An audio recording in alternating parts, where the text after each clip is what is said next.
Jammu and Kashmir ki Sambada Pakistan Rangers na support to terrorist Shing Naronda Changlaknaba Hotnabada Bsf na Neutralized Toukhre terrorist target Hatkhre HAIRI Hiramasing matang the NDTV ki report amana hai Operation Sindur gi makha chatharakbo oina hawkiba tang nipan amasung mapan gi lona ba ahingda Pakistan Rangers na support to ba masing yamlaba terrorist Shing Jammu and Kashmir ki Sambada Changlaknaba Hotnabada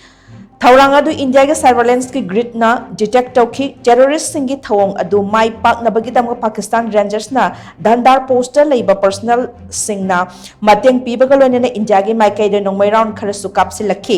adu bu Indo Pakistan ge ngam khai da mikup na hom sing na mathau pang thok liba BSF ki personal sing na neutralized tauki bagalone na thaudok adu de terrorist taret Hatkhre amadi Pakistan Rangers ki dandar post da su chauna amang atan nang han ki haina NDTV ge report na Makhatari Nakalamoram the Jammu and Kashmir gi Baramulla district ki manung channel laiba uri gi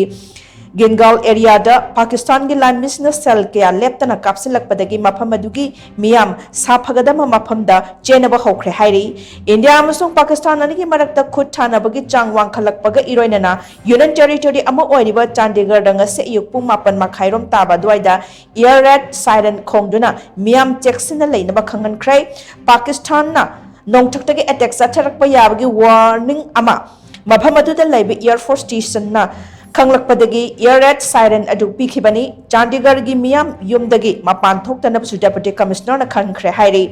amaramda hauzik oirakliba land gi phiba masi yengalaga Punjab government state adugi mahiloi sang khudingmak numit humni suti laukthokre loinana Jammu and Kashmir government na su mafam adugi educational institute punamak numit ini suti thadokre HAIRI